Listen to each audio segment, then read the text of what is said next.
بسم اللہ الرحمن الرحیم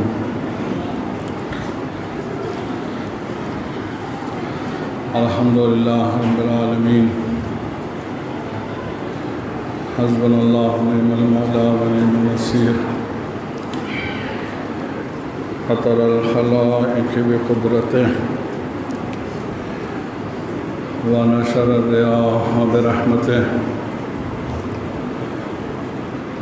الصلاة والسلام على أشرف الأنبياء والمرسلين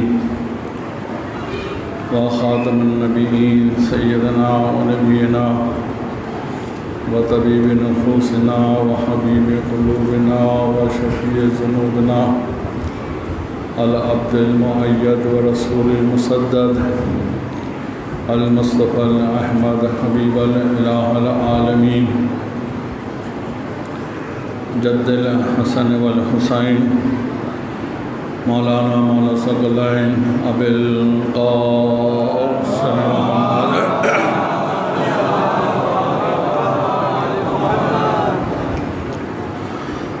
و اہل بیت طیبین الطاہرین المعصومین المظلومین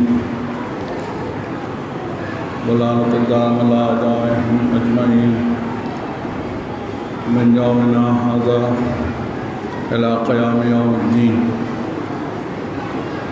أما بعد فقال الله تبارك وتعالى في القرآن الحكيم بسم الله الرحمن الرحيم إنا علينا للهدى صلوات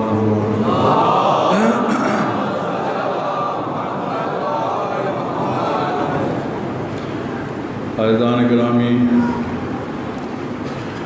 ماتم داران سید الشہداء، محرم کی آج پہلی تاریخ حسین دلان امام بارگاہ کی طرف سے یہ مجلس انعقاد کی گئی ہے۔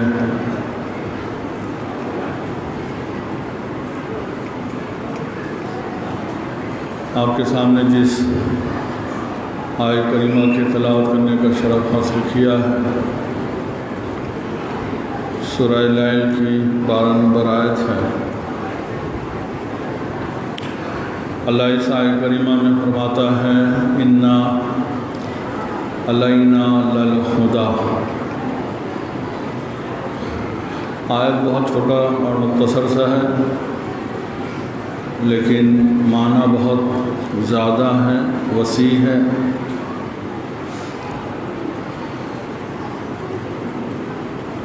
ارشاد باری تعالیٰ ہے کہ ہدایت کی ذمہ داری میری ہے۔ جب اللہ فرما رہا ہے کہ ہدایت کی ذمہ داری میری ہے، تو پھر ہادی بھی اللہ ہی بنائے گا۔ یہ بات بالکل واضح اور روشن ہے۔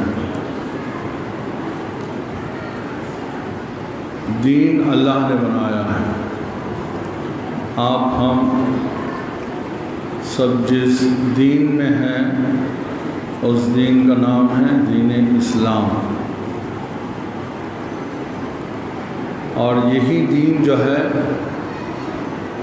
اللہ کا بنایا ہوا ہے۔ ان الدین عند اللہ الاسلام، قرآن مجید کی یہ آیت ہے۔ قرآن مجید اللہ کی وہ عظیم کتاب ہے کہ جس کے آیت نہیں بلکہ قرآن کے ہر نقطے پر اگر آپ مسلمان ہیں تو اس نقطے پر آپ کو ایمان رکھنا پڑے گا۔ اگر آپ قرآن مجید کے ایک نقطے کو بھی انکار کر دیں، آپ کہیے ہم تمام قرآن کو مانتے ہیں، لیکن قرآن کے ہم ایک نقطے کو نہیں مانتے ہیں، تو کیا آپ مسلمان رہیں گے؟ نہیں رہیں گے نا، اس لیے کہ سب ماننا پڑے گا۔ 1,24,000 پیغمبر اللہ نے دنیا میں انسانوں کے ہدایت کے لیے بھیجا ہے۔ آپ کہیے کہ ہم سب نبیوں کو مانتے ہیں لیکن ایک نبی کو ہم نہیں مانتے، کیا آپ مسلمان رہیں گے؟ نہیں رہیں گے۔ مشہور 4 کتاب ہیں، توریت، زبور، انجیل، قرآن۔ آپ کہیے کہ ہم 4 کتاب میں سے ایک کتاب کو نہیں مانتے ہیں، 3 کتاب کو ہم مانتے ہیں، تو کیا آپ مسلمان رہیں گے؟ در حالانکہ توریت ابھی نہیں ہے، زبور کا بھی زمانہ ختم ہو گیا ہے، انجیل کا بھی زمانہ ختم ہو گیا ہے، زمانہ کس کا ہے؟ قرآن کا ہے۔ توریت ختم، انجیل اس کا حکم بھی ختم، زبور اس کا حکم بھی ختم، لیکن ماننا پڑے گا۔ آپ یہ نہیں کہہ سکتے ہیں کہ چونکہ ابھی توریت کا زمانہ نہیں ہے، انجیل کا زمانہ نہیں ہے، زبور کا زمانہ نہیں ہے، ہم نہیں مانیں گے۔ نہیں، ماننا پڑے گا۔ کیوں ماننا پڑے گا؟ اس لیے کہ اللہ منوا رہا ہے۔ صرف اللہ کو ماننے سے نہیں ہوگا، اللہ جس چیز کو منوائے گا اس کو بھی ماننا پڑے گا۔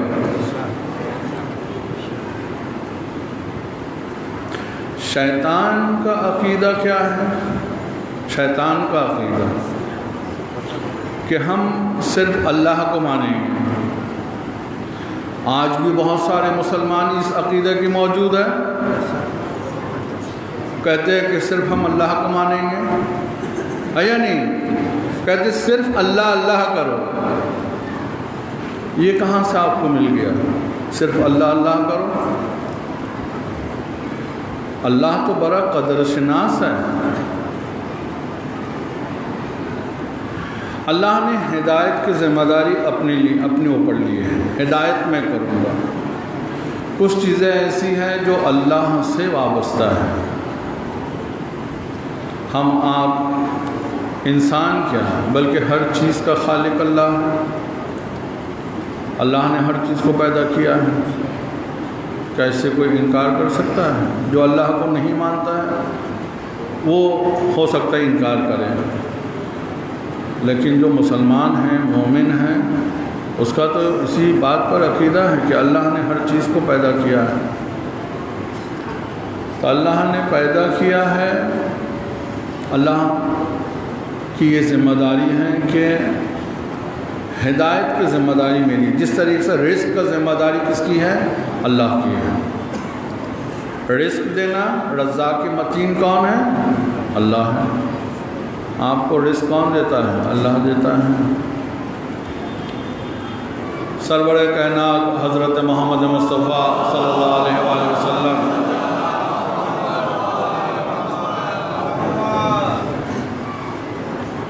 اپنے صحابہ کرام کے ساتھ ایک جگہ سے گزر رہے تھے،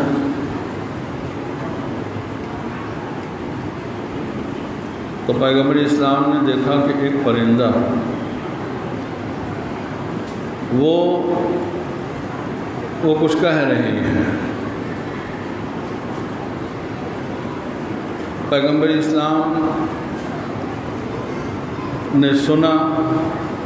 اچھا، صحابہ کرام کے اندر اتنا علم نہیں ہے جو پرندہ جو کہہ رہی ہے اس کو سمجھ سکے، لیکن پیغمبر اسلام کے پاس تو علم ہے، وہ تو صرف انسانوں کے زبانی کو نہیں سمجھتے ہیں، ہر زبان کو پیغمبر سمجھتے ہیں۔ اس لیے کہ اللہ نے پیغمبر کو علم دیا ہے۔ تلک الرسول فضلنا بعضهم بعض۔ اگر ہدایت، ہمارا موضوع ہے ہدایت اور گمراہی، اس کو پہلے میں واضح کر دوں، ہدایت اور گمراہی۔ انا علینا للہدی، اللہ فرماتا ہے کہ ہدایت کی ذمہ داری میری ہے، یعنی میں ہدایت کروں گا۔ اللہ نے یہ نہیں کہا کہ میں گمراہ کروں گا، گمراہ کرنا شیطان کا کام ہے، گمراہ کرنا شیطان کا کام ہے، ہدایت کرنا اللہ کا کام ہے۔ اور یہ بھی سب کو پتہ ہے، جو شیطان ہے لوگوں کو گمراہ کر رہا ہے، شیطان پر ایمان ہے کہ وہ لوگوں کو گمراہ کر رہا ہے، لیکن اگر کہیں کہ اللہ کا ایک حجت بھی دنیا میں موجود ہے تو مسلمان کہتا ہے کہ یہ کیسا ہو سکتا ہے؟ عجیب مسلمان تمہارا عقیدہ ہے، شیطان کے وجود کو تو تسلیم کرتے ہو، لیکن اللہ کے حجت، اللہ کے ہادی پر ان کا عقیدہ اور ایمان نہیں ہے۔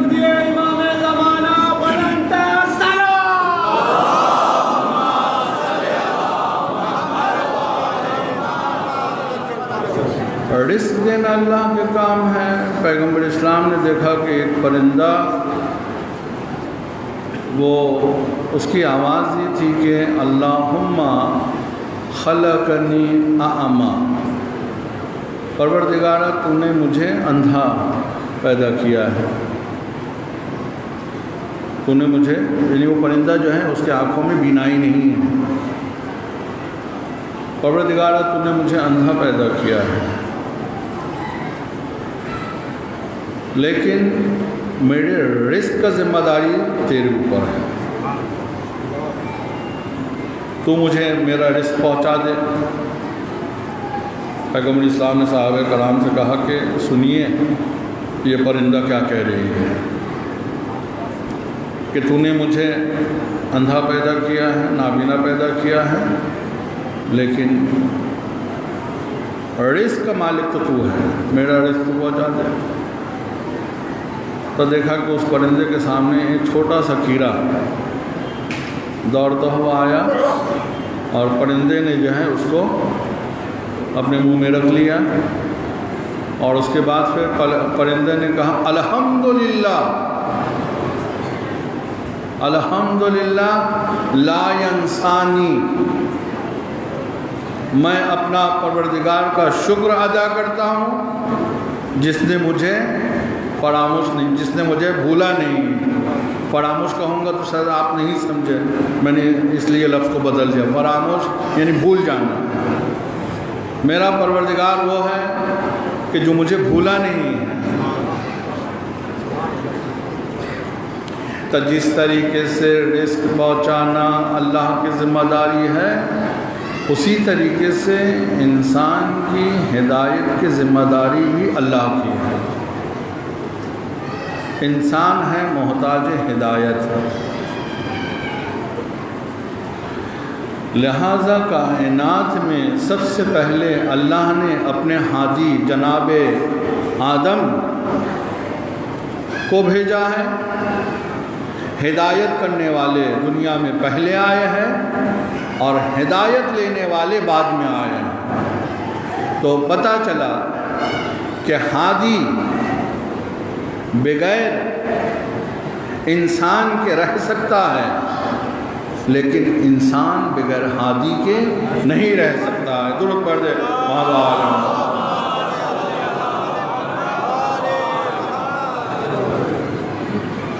اب ہدایت کا مختلف سلسلہ ہے۔ کبھی ہدایت کرنے کے لیے اللہ نے نبی کو چنا ہے، جس کو نبوت کہتے ہیں، کبھی ہدایت کے لیے اللہ نے رسول کو چنا ہے جس کو رسالت کہتے ہیں۔ نبی 1,24,000 ہے، رسول 313 ہے یا نہیں؟ اور کبھی سلسلہ ہدایت کو امام نے امامت میں رکھا ہے۔ نبوت سے جو ہدایت کا سلسلہ شروع ہوا ہے وہ جناب آدم ابو البشر ہے۔ رسالت کا سلسلہ جناب نوح نبی سے شروع ہوئی ہے، اور امامت کا سلسلہ جناب ابراہیم نبی سے شروع ہوئی ہے۔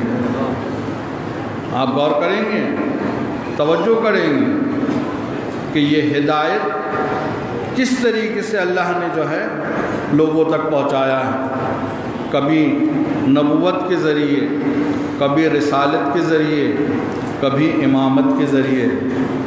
آپ کہیں گے کہ آپ امام کو کہاں لے کر آ گئے؟ امام سے تو مسلمانوں کو الرجی ہے۔ ابھی بتاتا ہوں امام کہاں سے آئے ہیں۔ حضرت آدم کو نبی تو مانتے ہیں نا، نبی تھے، نبوت ان سے شروع ہوئی ہے۔ اچھا، نبی کا کیا معنی ہے؟ نبی ہے نبا سے، نبا یعنی خبر لانے والا، جو اللہ کی طرف سے خبر لے کر آئے اور انسانوں تک پہنچائے، اسے کہتے ہیں نبی۔ نبی اور ایک ہے نبیون۔ جو پڑھے لکھے افراد ہیں، آپ سبھی پڑھے لکھے افراد ہیں، ماشاءاللہ آپ لوگ سمجھیں گے اس بات کو۔ ایک حمزہ ہے اور ایک آخر میں یا ہے۔ نبیون خبر لانے والا۔ اگر نبی کو نبا سے لے اور اگر نبی کو نبوت سے لے تو اس کا معنی ہے کہ انسانوں سے افضل، انسانوں سے بالا تر نبی، جو فضیلت میں جو زیادہ ہوتا ہے، جو بزرگ ہوتے ہیں۔ تو نبی یا خبر لانے والے ہیں اللہ کی جانب سے، یا نبی وہ بزرگ ہستی ہے جن کی فضیلت انسانوں سے زیادہ ہے۔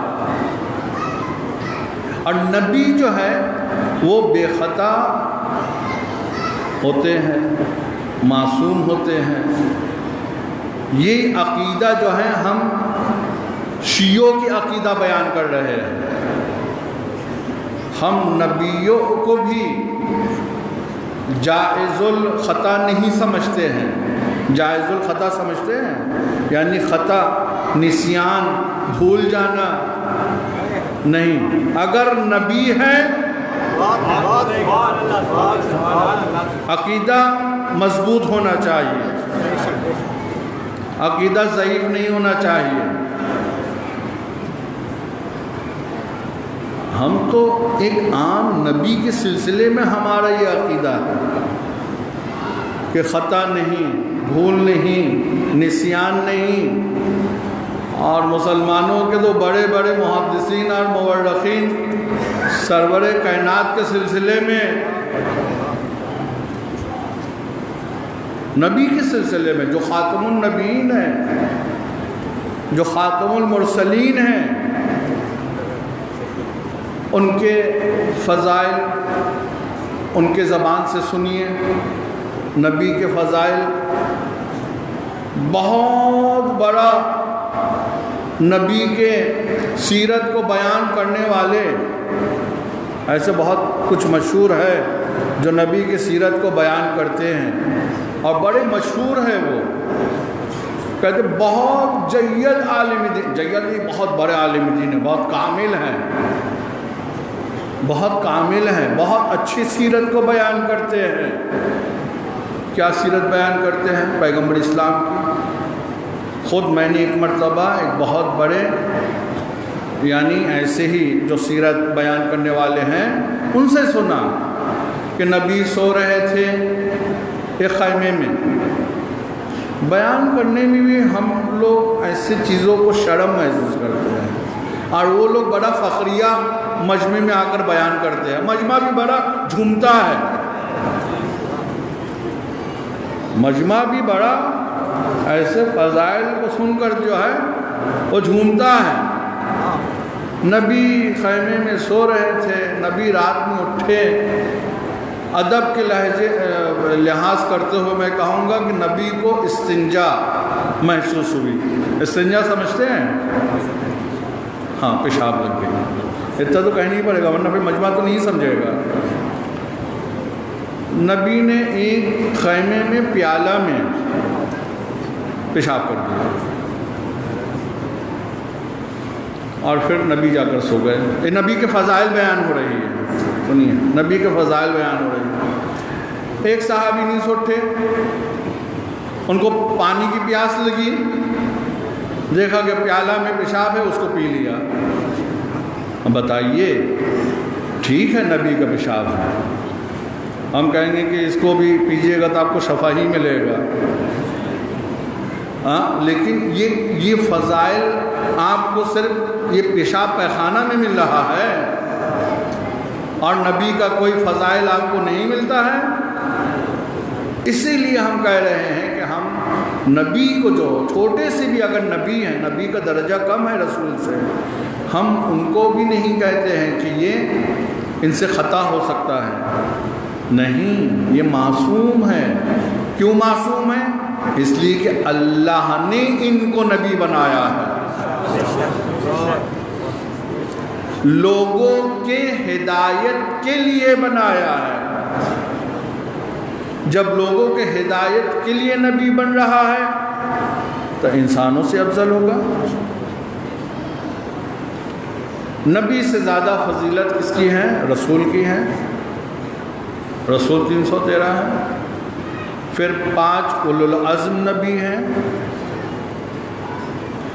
تو سلسلہ یہ ہدایت کبھی نبوت سے چلی ہے، کبھی رسالت سے چلی ہے، اور کبھی امامت سے چلی ہے. جناب ابراہیم اللہ کے بندے ہیں، پھر نبی بنے ہیں، پھر رسول بنے ہیں. سنیے، جناب ابراہیم سب سے پہلے اللہ کے بندہ، پھر نبی، پھر رسول. اللہ نے ان کو خلیل بھی بنایا ہے. اتنے سارے عہدہ جناب ابراہیم کو اللہ نے عطا کیا ہے. عبد بنایا، خلیل بنایا، نبی بنایا، رسول بنایا، اور پھر جب اللہ نے کہا کہ اب میں چاہتا ہوں انی جاعلک للناس اماما. آپ لوگ سو تو نہیں رہے نا؟ ایک درود پڑھ دیں مالوار وقت. بیدار ہو کر سنیے گا تو بارگاہ حسینی کا یہ معجزہ ہے. یہ بارگاہ حسینی ہے، یہ امام حسین علیہ السلام کی مجلس کا معجزہ ہے. اس لیے کہ ایسا معجزہ آپ کو دنیا میں اور کہیں نہیں ملے گا. خود امام حسین علیہ السلام معجزہ ہے اور کربلا بھی معجزہ ہے. دنیا میں تبلیغات جو آج سب سے زیادہ ہو رہی ہے، کس بات کی؟ جو بنی امیہ اور بنی عباس کے زمانے میں ہو رہی تھی، وہی تبلیغ آج بھی ہو رہی ہے. در اہل بیت سے لوگوں کو روکا جائے، فضائل اہل بیت کے قریب لوگ جانے نہ پائے. بہت بڑا منصوبہ ہے، کافی دولت خرچ کی جا رہی ہے. اسی کا نام معجزہ ہے. کسی نے مولا امیر المؤمنین کے سلسلے میں کہا تھا کہ علی بھی ایک عجیب معجزہ ہے. جس علی کے سلسلے میں اتنی تبلیغ ہوئی ہے، اتنی تبلیغ معاویہ نے کیا ہے، علی کے در میں نہ جاؤ، علی کے پاس کیا ہے، لیکن آج دنیا ہر گوشے سے علی علی کی آواز بلند ہو رہی ہے۔ یہ معجزہ نہیں ہے تو کیا ہے؟ نعرہ حیدری! جتنا زمانہ رک رہی ہے اتنا ہی زیادہ جو ہے اضافہ ہوتا جا رہا ہے۔ اتنا بڑا مجمع پہلے محرم میں کہاں ہوتی تھی؟ میں نے تو نہیں دیکھا، پہلے بہت مجمع کم ہوتی تھی، لیکن اب تو ہم دیکھ رہے ہیں کہ جس دن چاند محرم کا نکل رہا ہے اسی دن سے ہجوم ہے۔ یہ عشق ہے، یہ عشق اہل بیت ہے۔ کب تک زمانہ روکے گا؟ بنی امیہ اور بنی عباس کے خزانے ختم ہو گئے، خود بھی ختم ہو گئے، لیکن آج دیکھیے محمد و آل محمد کا چراغ کس طریقے سے روشن ہے۔ یہ دربار حسین نے سجایا ہے، یہ دربار حسین نے سجایا ہے۔ کتنے بڑے بڑے بادشاہ گزر گئے، لیکن خواجہ معین الدین نے جس کو بادشاہ کہا ہے وہی در حقیقت بادشاہ ہے۔ شاہ است حسین، بادشاہ است حسین، دین است حسین، دی پناہ است حسین۔ صلاۃ محمد و آل محمد۔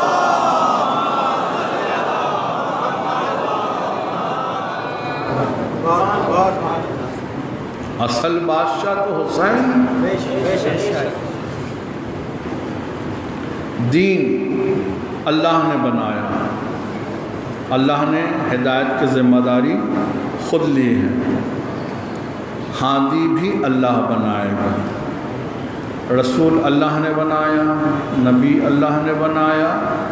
امام کا عہدہ جب جناب ابراہیم کو دیا گیا ہے تو جناب ابراہیم نے وَمِن ذُرِّيَّتِي، پروردگارا میرے ذریت میں اسے قرار دے، لا ينال عہد الظالمین، اے ابراہیم یہ عہدہ ظالمین تک نہیں پہنچے گا۔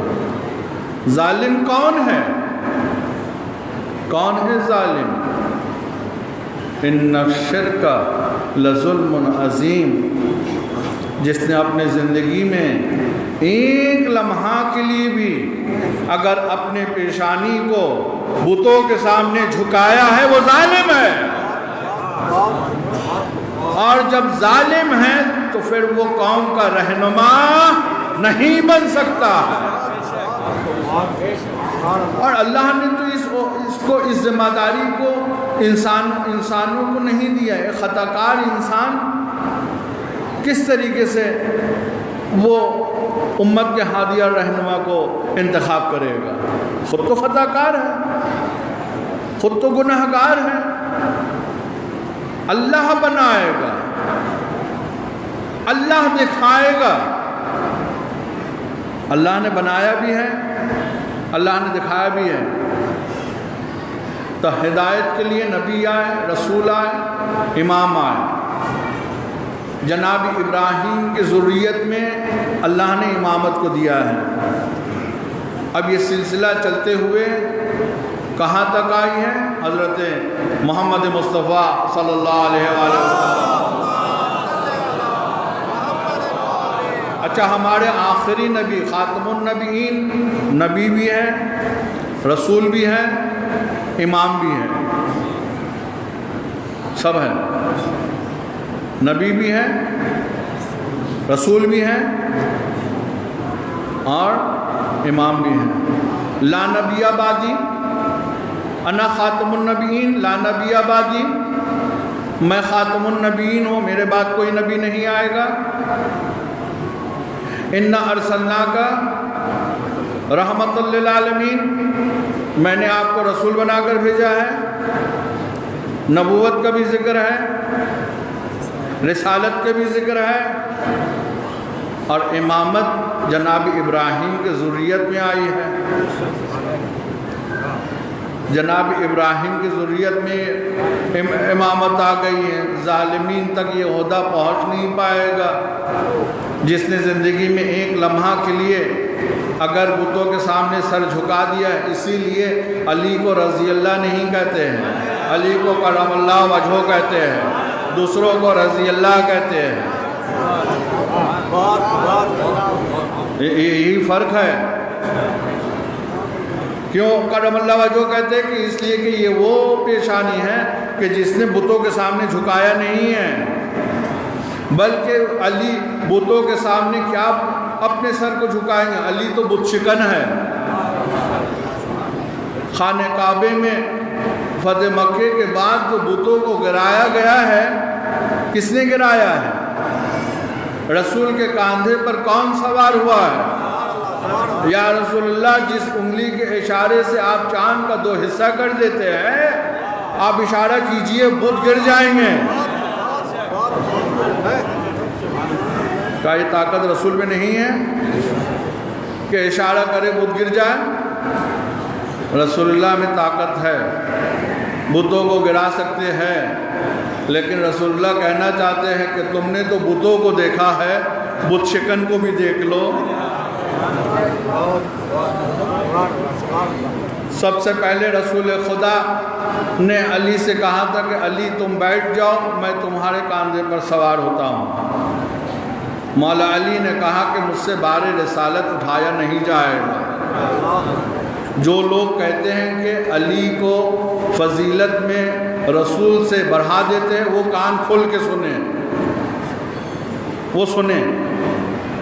یہ جو شیعوں کو بدنام کرتے ہیں کہ رسول اللہ کی عظمت کو گھٹا دیتے ہیں اور علی کی عظمت کو بڑھا دیتے ہیں، آپ نے عظمت کو سنا ہی کہاں؟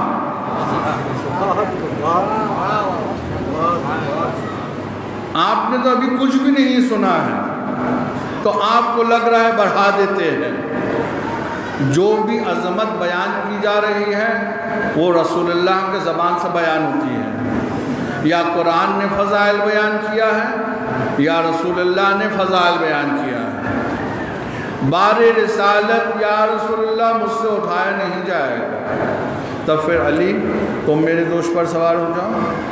علی دوش رسول پر آ گئے، بتوں کو گرایا، آواز دے کر کہا کہ علی اپنے کو کس بلندی پر پا رہے ہو؟ یا رسول اللہ اس بلندی میں ہوں، مرغان عرش کی آواز تسبیح سن رہا ہوں۔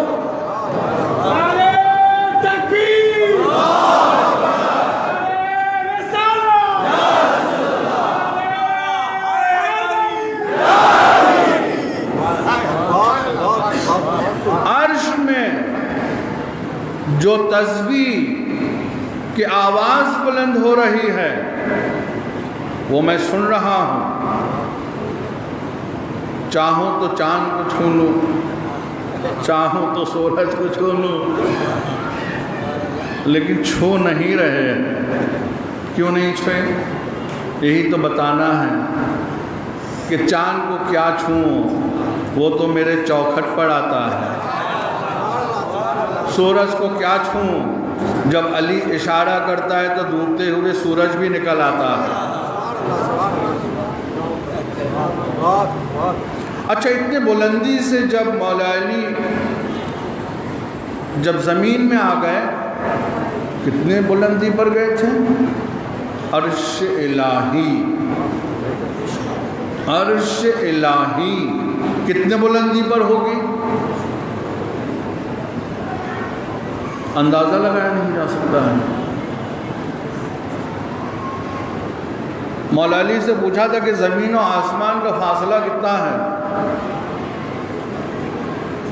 زمین و آسمان کا فاصلہ کتنا ہے؟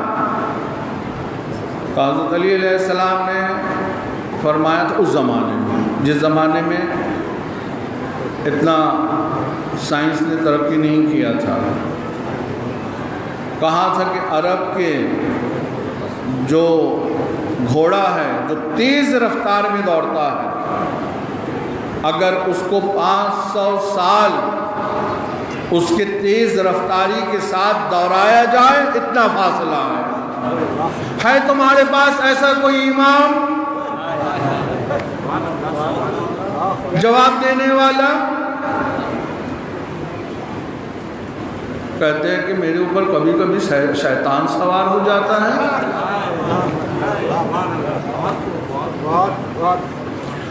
کوئی کوئی ایسے امام جو دعویٰ کر رہا ہے کہ سلونی قبل ان تفقدونی، جو پوچھنا ہے مجھ سے پوچھو قبل اس کے میں تمہارے درمیان سے چلے جاؤں؟ ہے کوئی ایسے امام؟ یا رسول اللہ اس بلندی سے میں نیچے آ گیا، مجھے چوٹ نہیں لگی۔ کہاں علی تمہیں کیسا چوٹ لگتا؟ اس لیے کہ تمہیں بلند کرنے والا سید الانبیاء تھا، اور تمہیں اس بلندی سے اتارنے والا سید الملائکہ تھے، اور تم علی خود سید الاوصیاء ہو،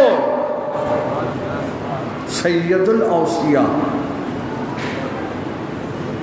تو یہاں سب سردار ہیں، سید الانبیاء ہے، سب سردار ہیں۔ ہم جس کو بھی مانتے ہیں سب سردار ہے، سب سردار ہے۔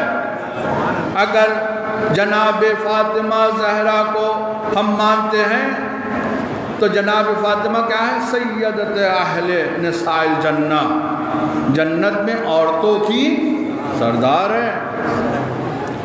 نبی کو سید المرسلین ہے، علی کو سید الاوصیاء ہے، امام حسن و حسین کو سید الشباب اہل الجنہ ہے۔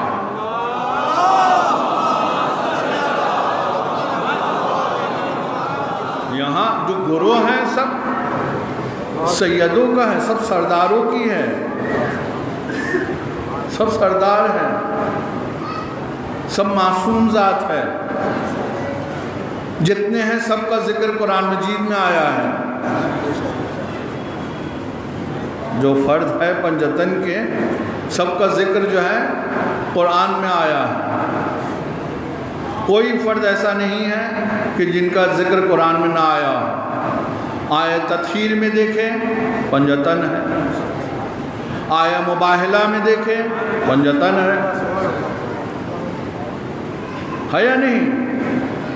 اجر رسالت میں دیکھیں پنجتن ہے۔ سچوں کے ساتھ ہو جاؤ، سچے کون ہیں؟ یہی پنجتن ہے۔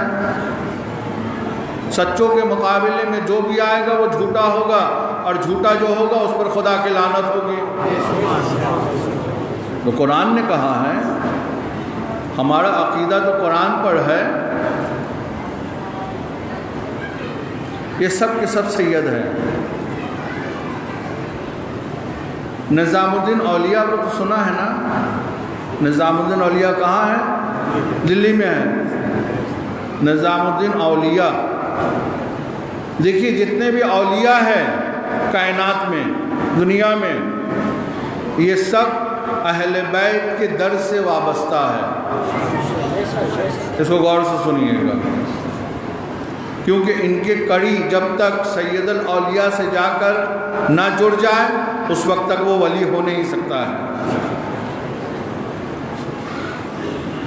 اور نظام الدین اولیاء سے جب کسی نے کہا تھا کہ آپ بھی ولی، علی بھی ولی، فرق کیا ہے؟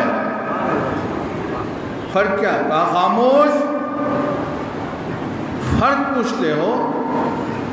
ارے میں بھیک مانگ کر ولی بنا ہوں، اور علی کو اللہ نے ولی بنایا ہے۔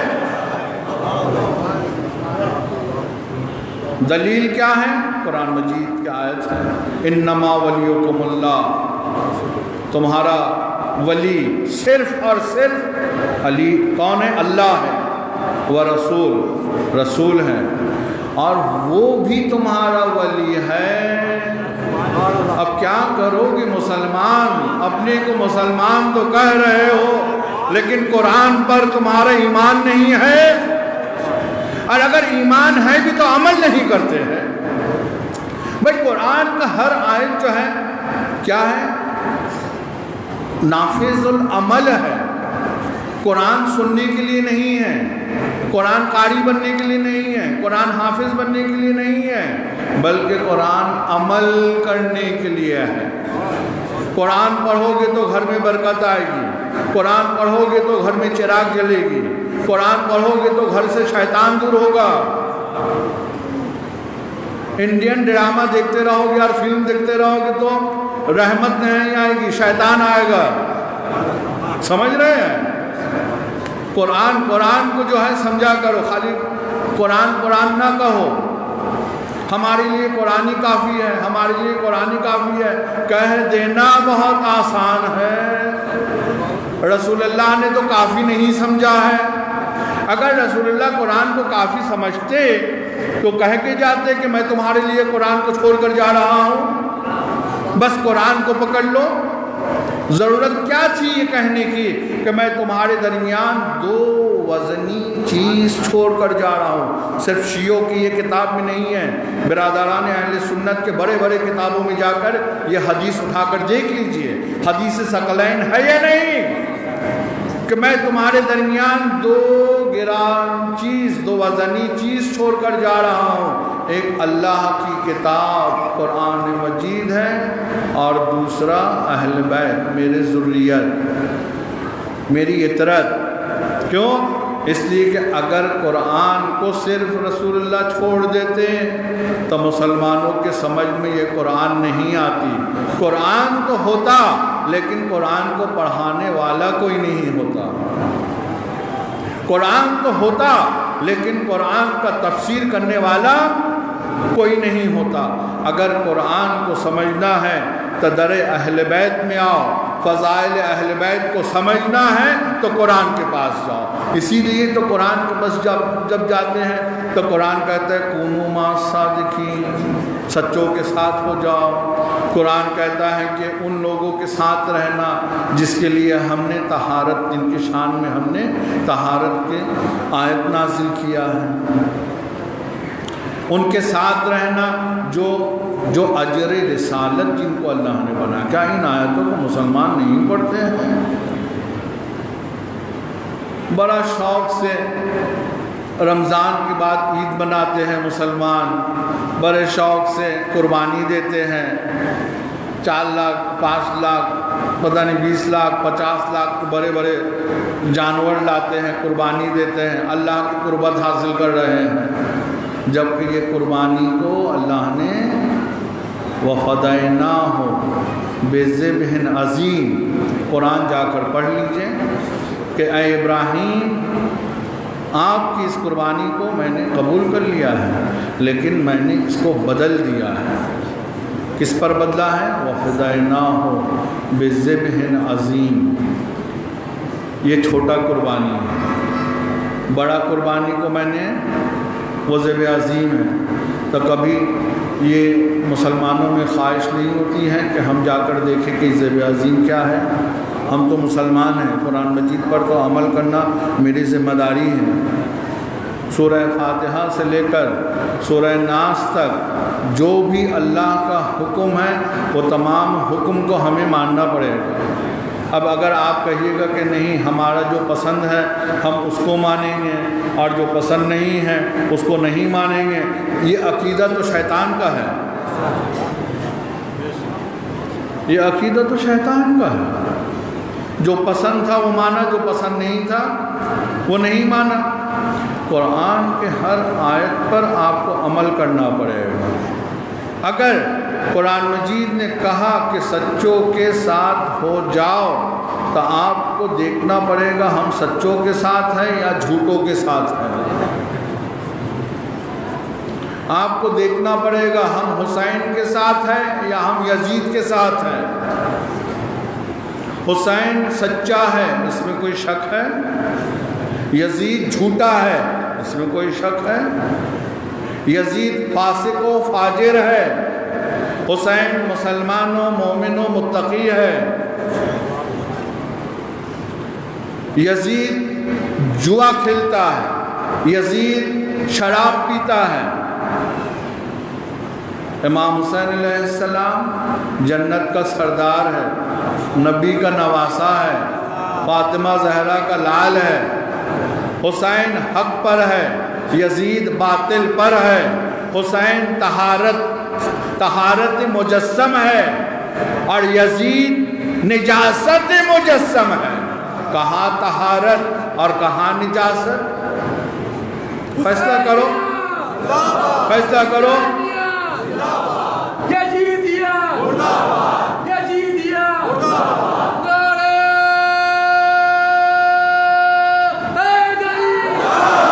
مسلمان خود فیصلہ کریں، خود فیصلہ کریں وہ حسین کے ساتھ ہے یا یزید کے ساتھ ہے۔ ابھی جیسی سال شروع ہوئی ہے، ہیپی نیو ایئر، ایک دوسرے کو مبارکباد جنا رہے ہیں۔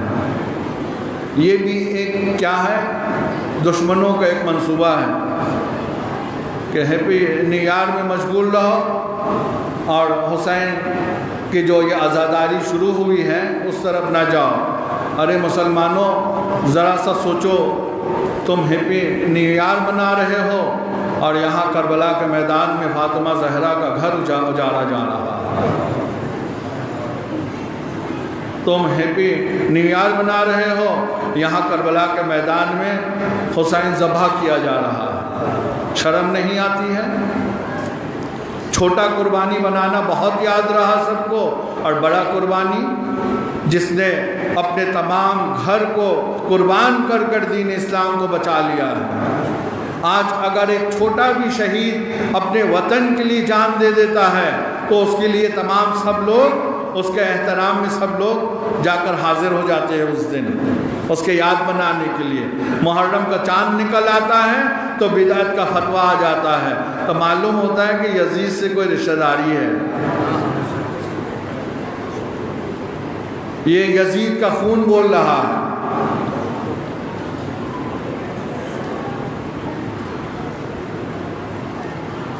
نہیں یہ انصاف نہیں ہے۔ کہتے ہیں کہ کل قیامت کے میدان میں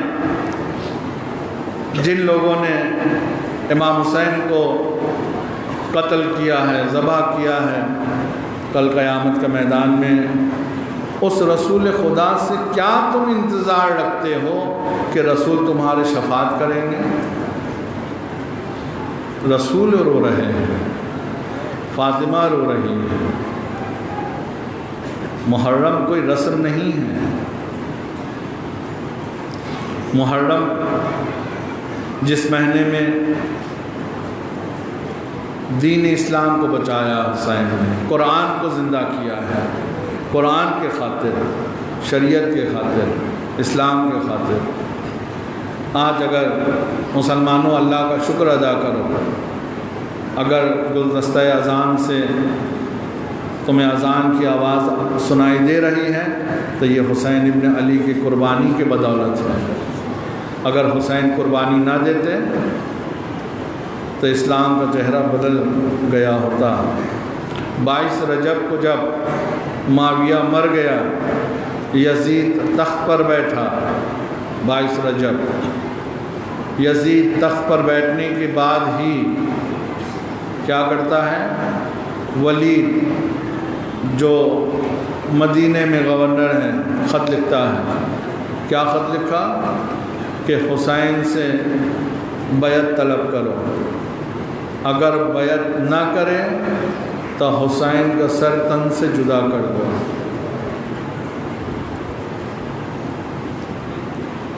امام حسین مسجد میں ہیں، پیغام ملا، حسین گھر میں آئے، ولید کے دربار کے طرف جانا چاہ رہے ہیں، بہن زینب نے آ کر روک لیا ہے۔ بھیا کہاں جانے کا ارادہ ہے؟ کہا کہ ولید نے اپنے دربار میں بلایا ہے، میں جا رہا ہوں۔ جناب زینب نے کہا کہ نہیں بھیا، آپ کو تنہا بہن جانے نہیں دے گی۔ ادھر حضرت ابوالفضل عباس حجرے میں آرام فرما رہے ہیں، سینے میں اپنے فرزند کو لے کر کھیل رہے ہیں۔ اہلیہ محترمہ داخل حجرہ ہوئی، سوال کیا کہ باہر کیا خبر ہے؟ اہلیہ کہتی ہیں کہ آپ کہاں آرام فرما رہے ہیں؟ حضرت عباس سے فرما رہی ہے۔ کہا کیا ہوا؟ کہا کہ میں دیکھ کر آئی کہ حسین کہیں جانا چاہ رہے ہیں اور شہزادی زینب انہیں روک رہی ہے۔ یہ سننا تھا بچے سے جدا ہوئے، فرزند کو الگ کیا، دوڑتے ہوئے سائن خانہ میں آئے۔ جیسے ہی جناب زینب نے جناب حضرت ابوالفضل عباس کو دیکھا، کہتی ہیں کہ بھیا عباس، بھیا حسین دربار میں جا رہے ہیں، تنہا میں جانے نہیں دوں گی، بھیا نوجوانان بنی ہاشم کو جمع کرو اور میرے بھیا حسین کے ساتھ جاؤ۔ دربار میں گئے، دربار سے واپس آئے، مختصر کر رہا ہوں۔ امام حسین نے بہن سے کہا سامان سفر تیار کرو، اب حسین مدینے میں نہیں رہے گا، اب حسین کو مدینہ چھوڑ کر چلے جانا ہے۔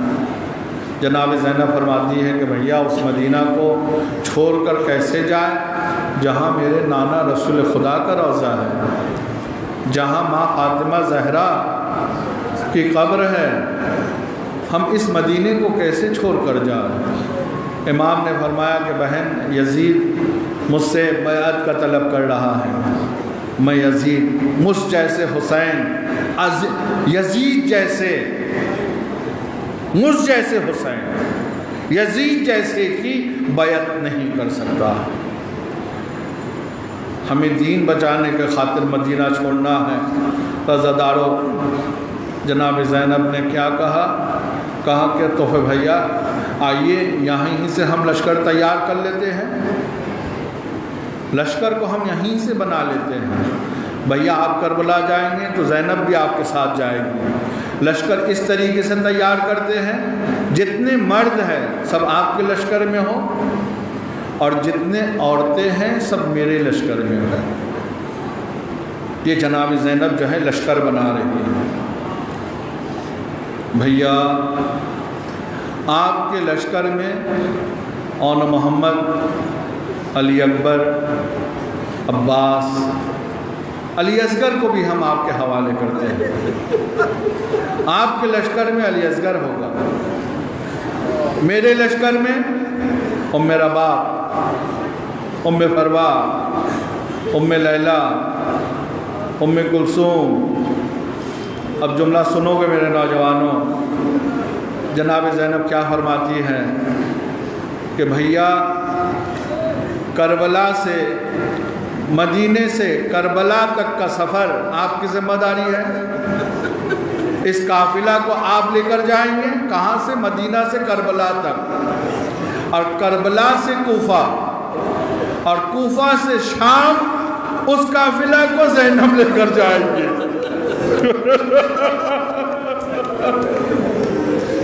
آپ کا سفر کربلا میں ختم ہو جائے گا، زینب کا سفر کربلا سے شروع ہو جائے گا۔ اے بھیا تم اپنا ایک علمبردار بنا لو، تمہارا علمبردار عباس کو بنا لو، اور میرے علمبردار سید سجاد کو بنا دو۔ علی کی بیٹی اس شان سے لشکر بنا رہی ہے۔ بھیا سب مرد تمہارے لیے، سب عورتیں میرے لیے۔ تمہارے لشکر کا علمبردار عباس ہوں گے، میرے لشکر کے علمبردار سید سجاد ہوں گے۔ اب جملہ سنو گے تو نوجوانوں سنو، اور برداشت کر سکتے ہو تو برداشت کر لینا۔ زینب فرماتی ہے کہ بھیا علی اصغر تمہارے لشکر میں ہوں گے، علی اصغر اگر تمہارے گود میں گلے میں تیر کھائے گا تو سکینہ میرے گود میں تماچا کھائے گی۔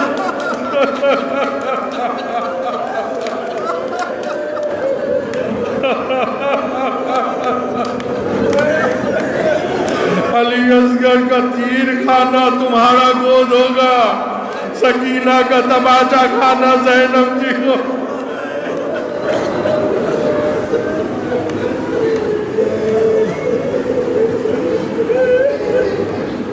زینب ساتھ جائے گی، زینب آپ کو چھوڑ کر نہیں رہیں گی۔ عزادارو یہ ایام بہت سخت ایام ہیں۔ کل بھی میں نے بتایا تھا، ایک بہت بڑے عالم دین سے میں نے سنا ہے، یہ 10 دن جو ہے بہت قیامت کی دن ہے۔ قیامت خیز ہیں.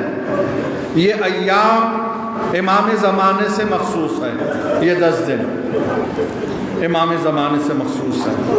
وہ صاحب عزا ہے, وہ صاحب مجلس ہے, وہ بانی مجلس ہے. بھیا زینب آپ کے ساتھ جائے گی, آپ کو چھوڑ کر نہیں رہیں گی. ایک صحابی رسول ہے عروہ غفاری, مدینے میں وہ کان سے کم سنتے تھے, حتیٰ بجلی کے کرجنے کی آواز بھی ان کے کان میں نہیں جاتی تھی. 28 رجب کی رات ایک مرتبہ عروہ غفاری صحابی رسول کے جو بیوی ہیں وہ کہتی ہیں کہ جو صحابی رسول کان سے بہت کم سنتے ہیں, بجلی کے کڑکنے کی آواز بھی ان کے کان میں نہیں جاتی ہے, آدھی رات کو سوتے سوتے اٹھ کر بستر میں بیٹھ گئے. تو میں نے ان سے اشارے میں پوچھا کہ کیا بات ہے, کیوں اٹھ گئے؟ تو انہوں نے مجھ سے کہا کہ یہ بتاؤ کہ بیویوں کے رونے کی آواز آ رہی ہے.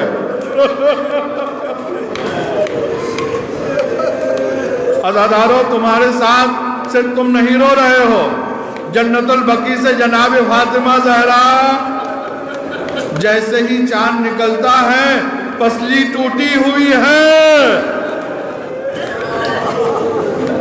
ٹوٹی ہوئی پسلی لے کر جناب زہرا مجلس میں آتی ہے اپنے لال کو رونے کے لیے. ارے اس پر رو رہے ہو جن کے وارثوں کو کربلا کے میدان میں رونے نہیں دیا گیا. اگر کوئی روتا تھا تو تماشا لگایا جاتا تھا, جناب سکینہ روتی تھی تو تازیانہ مارا جاتا تھا. جب کوئی عزادار روتا ہے تو جناب زہرا دیکھ کر کہتی ہے سلامت رہو, آباد رہو, اللہ تمہاری زندگی کو آباد کرے. تم اس مظلوم پر گریہ کر رہے ہو جس کی شہادت کے بعد جس کے جنازے پر گھوڑے دوڑا دیے گئے. تم اس مظلوم پر گریہ کر رہے ہو جس کی شہادت کے بعد بدن سے لباس اتار لیے گئے. اس شہید مظلوم پر تم گریہ کر رہے ہو جو پیاسا تھا, جو بھوکا تھا, جو غریب الوطن تھا. اجرکم اللہ. جناب زینب کہتے ہیں کہ جب سب بیوی سوار ہونے کے لیے محمل کی طرف جا رہی تھی تو کوئی بھی بیوی آتی ہے ان کا وارث آگے بڑھاتا ہے اور اس بیوی کو جو ہے وہ سوار کرتا ہے. راوی بتاتا ہے کہ میں نے دیکھا ایک مرتبہ ایک ذیشان خاتون, پتہ چل رہا تھا کہ کوئی خاص خاتون ہے جو آ رہی ہے, اس لیے کہ ان کے آتے ہی میں نے دیکھا کہ حضرت ابو الفضل عباس آگے بڑھ رہے ہیں اور ایک مرتبہ آواز دے کر کہا کہ اے مدینے والو اپنے نگاہوں کو جھکا لو, اس لیے کہ علی کی بیٹی زینب آ رہی ہے.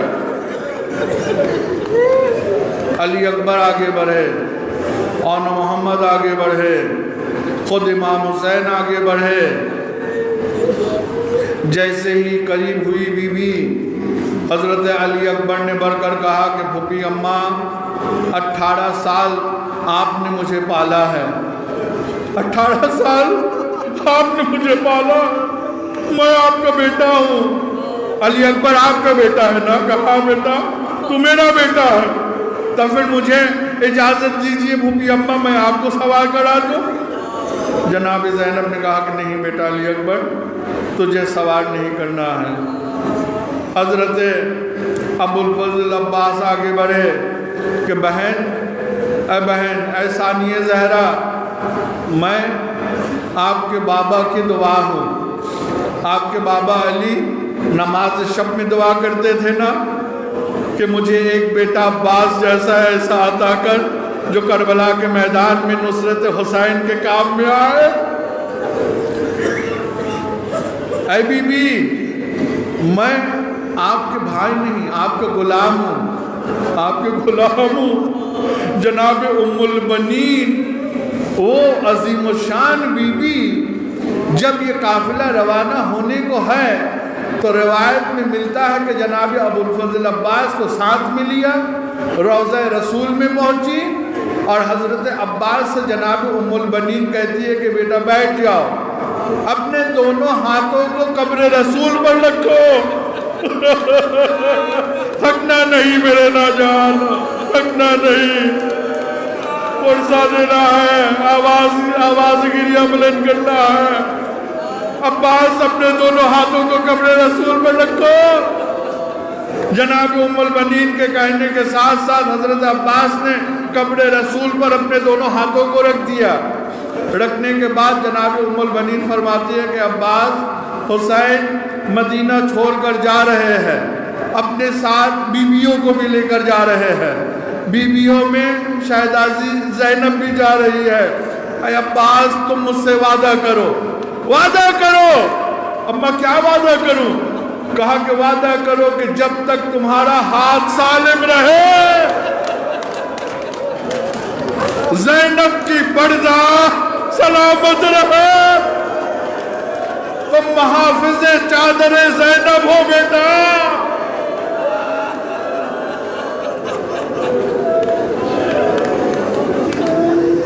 حضرت عباس نے کہا کہ بی بی شہزادی مجھے اجازت دو۔ نہیں عباس تمہیں بھی اجازت زینب نہیں دے گی۔ پیچھے ہٹ گئے۔ امام حسین علیہ السلام آگے بڑھے کہ بہن علی اکبر سے منع کر دیا، عباس سے منع کر دیا، اب حسین کو تو کم از کم اجازت دے دو، حسین کو اجازت دو تاکہ تمہیں سوار کر دے۔ جناب زینب نے انکار کر دیا۔ بھیا آپ کو بھی اجازت نہیں۔ حسین رونے لگے۔ بہن اکبر سوار نہیں کرے گا، عباس سوار نہیں کریں گے، مجھے بھی اجازت نہیں ہے۔ کیا بات ہے بہن؟ جناب زینب کہتی ہے کہ بھیا حسین مجھے وہ سوار کرے جو مجھے لے کر مدینے سے جائے گا اور پھر جو مجھے مدینہ لے کر آئے گا۔ شہزادی نے پیغام دیا، علی اکبر جا رہے ہیں، واپس نہیں آئیں گے، سینے میں برچھی کے انی کھا کر سو جائیں گے۔ عباس جا رہے ہیں، عباس واپس نہیں آئیں گے، دونوں بازو کٹ جائے گا۔ اے بھیا حسین آپ بھی جا رہے ہیں، نہیں آئیں گے۔ سید سجاد کو بلائیے، سید سجاد مجھے لے کر جائے گا، سید سجاد مجھے واپس لے گا۔ اللہ رب اللہ القوم الظالمین وسعلم الذین ظلموا منتدبین کلب پروردگار خیل محمد و آل محمد ہم سب کے طرف سے عزاداری کو قبول فرما۔ یا اللہ جملہ حاضرین مجلس کے نیک حاجتوں کو پورا فرما۔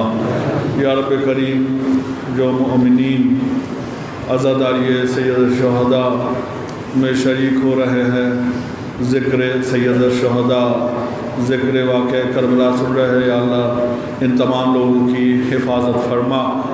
یا رب کریم ان کے روزی میں برکت عنایت فرما، ہر قسم کے آفت و بلیات سے ان کی حفاظت فرما۔ یا اللہ جو حق عزاداری سید الشہداء بنانے کی ہیں ہم سب کو توفیق عطا فرما، مرحومین کی مغفرت عنایت فرما، مریضوں کو شفا عنایت فرما۔